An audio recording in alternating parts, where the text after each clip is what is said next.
मी आज तुम्हासनी बदलाय गेलो, पण तुम्ही नाही बदललात. तुमच्यासाठी मला बी बदलता नाही यायचं. तुम्ही माझी लय काळजी घेतली. मला काय बी कमी पडू दिलं नाही. पर मला जावं लागल. मला मासेंचंच नाही तर समद्यांचा जीव जवळचा आहे. मास काय आणि माणूस काय सारखंच. येतो म्या.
प्रत्येक जीवात असलेला आत्मा हा समान आहे. ह्याकडे जो समान दृष्टीने पाहतो तो ज्ञानी होय.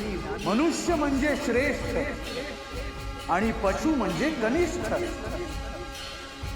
असे नाही. असे कोण आहे जे मी सांगितलेले गुप्त ज्ञान ऐकतो आहे?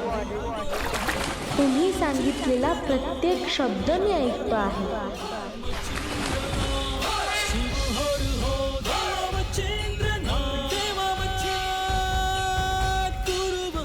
तुला एक अत्यंत महत्त्वाचे सांगायचे आहे.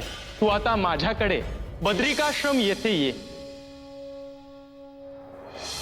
पर माझा आईबा. तुला हे ठाऊक आहे की तुझ्या स्वभावानुसार तुझ्या सभोवतालचे कोणीही बदलणार नाही आणि तू जिथे असशील तिथून निघ.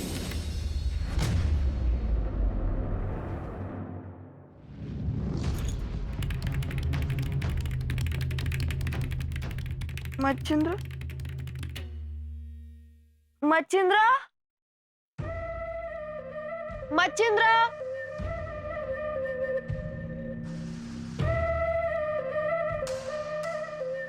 मच्छिंद्र, आओ, आओ उठा की. मच्छिंद्र, अगं काय झालं?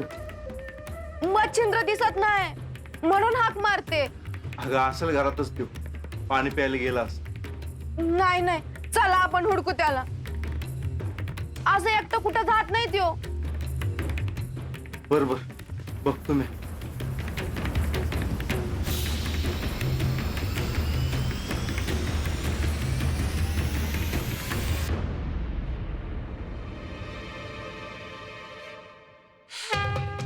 मच्छिंद्र,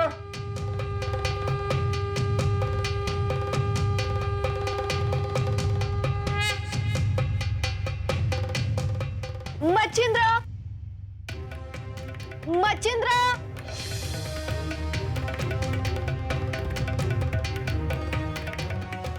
मच्छिंद्र,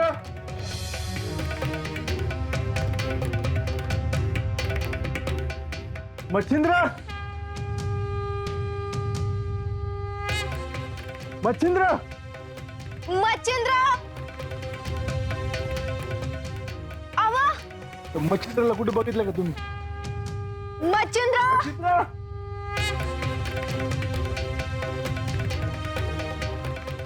अहो मावशी मच्छिंद्र कुठे बघितलं का तुम्ही? मच्छिंद्र काय झालं आजी दिस उजाडल्यापासून मच्छिंद्र दिसलंच नाही. अगं असेल कुठं तरी, कुठं जातोय? अहो नाही, समतीकडे उडकलं होय. पण कुठंच घावला नाही. काय खरं नाही बाबा तुझ्या पोराचं, लय अवघड आहे बघ.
या सृष्टीचे स्वतंत्र असे अस्तित्व आहे आणि मनुष्याने ते समजून घेतले पाहिजे. जीवसृष्टीची स्वतःची अशी एक शृंखला आहे आणि त्यात स्वतःच्या स्वार्थासाठी मनुष्य जर ती शृंखला तोडायला जाईल तर खूप मोठ्या विध्वंसाची सुरुवात होईल. मनुष्याने आपल्या लोभाला आवर घालायला हवा.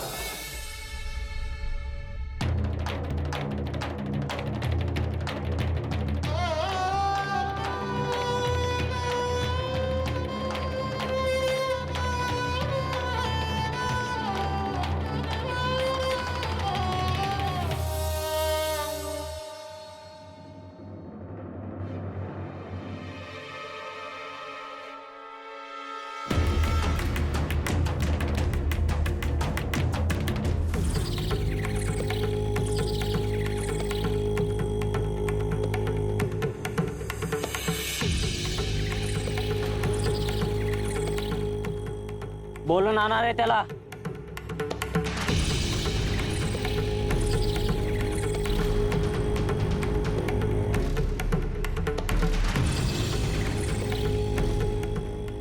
चल, तुला आमच्या गुरुनं बोलवलं आहे तुला.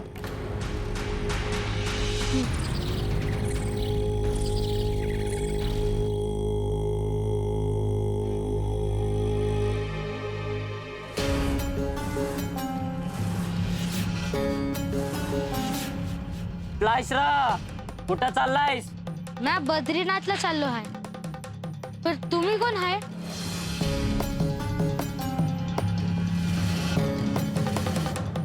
आजवर यासनी विचारलं नाही तुम्ही कोण आहात ते. आई बा कुठं आहे रे तुझं? का एकलाच चाललाय? मी एकलाच चाललो आहे. पर तुम्ही इथं काय करताय? लोकांनी बरं करतोय म्या. त्यांची इडापिडा दूर करतोय म्या. तू उभा राहा आणि बघ. बोला रे, कोणाचं काय? अव, तुम्ही दिलेला नारळ घरला ठेवला, पर होत्याचं नव्हतं झालं. पार घर धुवून नेलं चोरट्याने.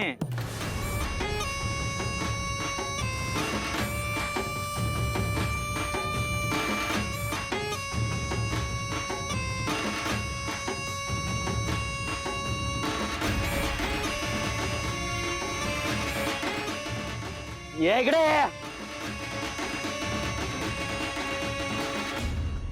हे तुझा दुसरा नारळ आहे. तुझा भाऊ तुझा वैरी आहे. यो नारळ त्याच्या रानात पुरून या. तुझी गेलेली लक्ष्मी परत येईल.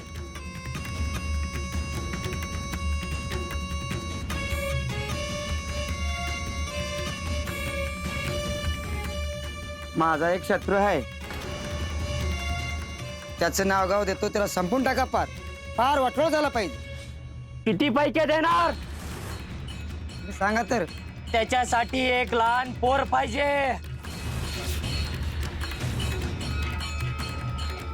हे काय आहे की इथं लहान पोर?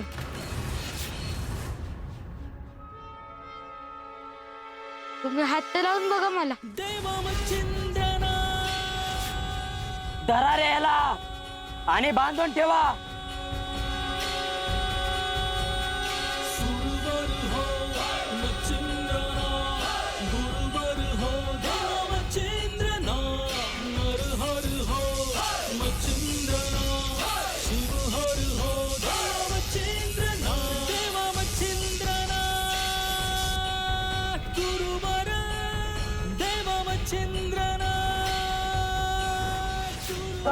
भाजलं आग महाराज, आग आहे, भाजलं लय पोळा महाराज, आग आहे. म्हणजे तुला बी विद्या येते तर? तुम्ही काय म्हणता मला ते मला ठाव नाही, पण हे ठाव आहे की तुम्ही जे करताय ते चुकीचं आहे. तू असं ऐकणार नाही. तुला बांधूनच ठेवलं पाहिजे.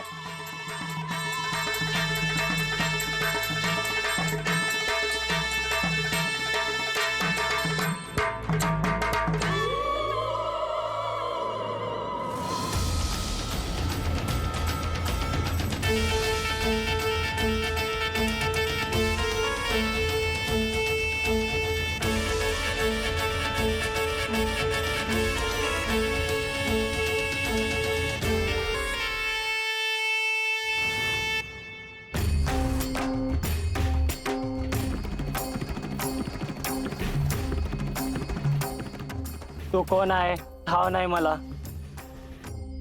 मला माफी दे.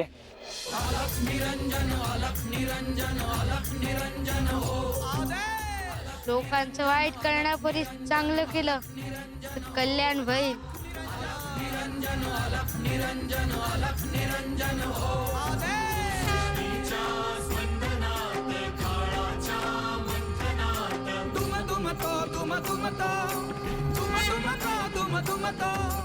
एकनाद व्याकुनी त्रिभुवन. अलख निरंजन, अलख निरंजन, अलख निरंजन हो. अलख निरंजन, अलख निरंजन, अलख निरंजन, अलख निरंजन हो. अलख निरंजन.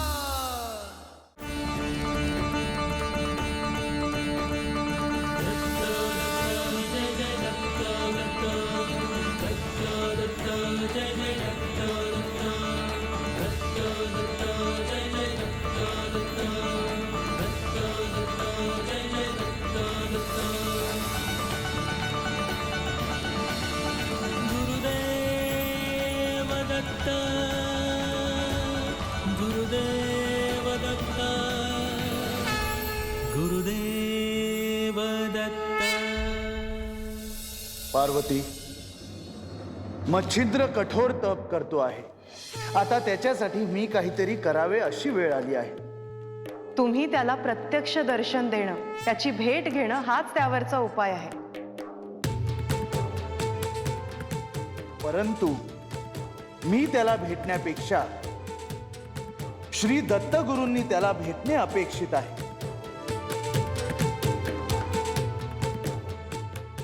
याचा अर्थ तुम्ही श्री दत्तगुरूंची भेट घेणार आहात तर? मच्छिंद्रला आता गुरूंची आवश्यकता आहे आणि त्याला श्री दत्तगुरूंनी दीक्षा द्यावी असा योग आलेला आहे.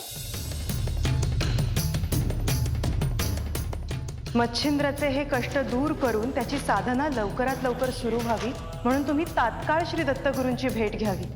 होय, मच्छिंद्रच्या कष्टांची परिसीमा झालेली आहे. त्याला एका कृपा छत्राखाली आणून साधनेची सुरुवात करून द्यायची आहे. आता एक नवीन अध्याय सुरू होतो आहे.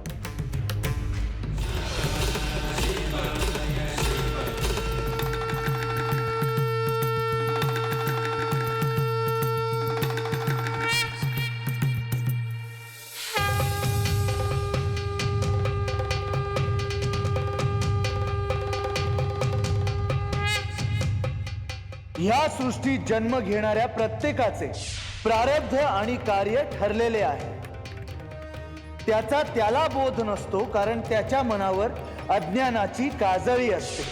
त्याला मी कोण आहे हे समजून घ्यायचे असेल तर कठोर तपश्चर्येला पर्याय नाही.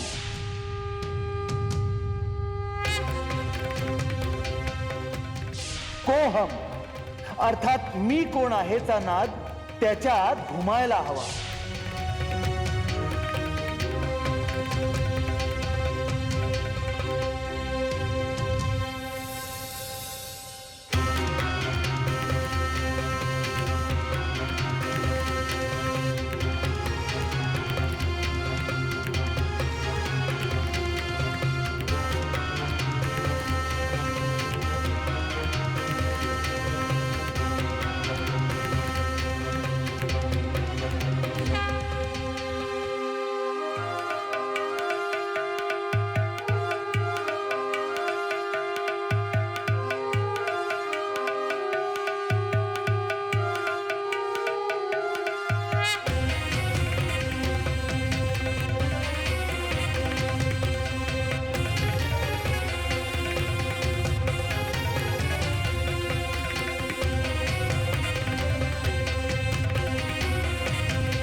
मला तर पाण्याच्या अजिबात भ्या वाटत नाही.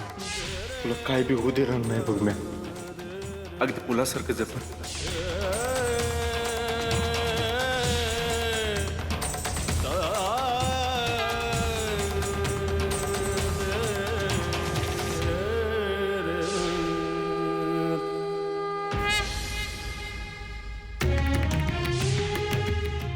अरे असं कसं तडपडतात ये. पाण्यात असतानाच तुम्ही चांगले दिसता. मी तुम्हाला मरू देणार नाही. आज गाव देवा मोर खरं खोटं होणार म्हणजे होणारच. हे पोर बाहेरचं हाय.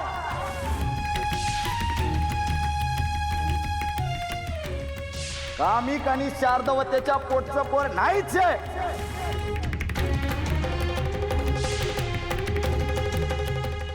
आयो तुम्ही माझे नाहीत का? बा अरे तू तरी सांग की र. तुझे नाव मच्छिंद्र ठेवले आहे कारण तुझा जन्म माशाच्या पोटी झाला आहे. तू स्वयंभू आहेस.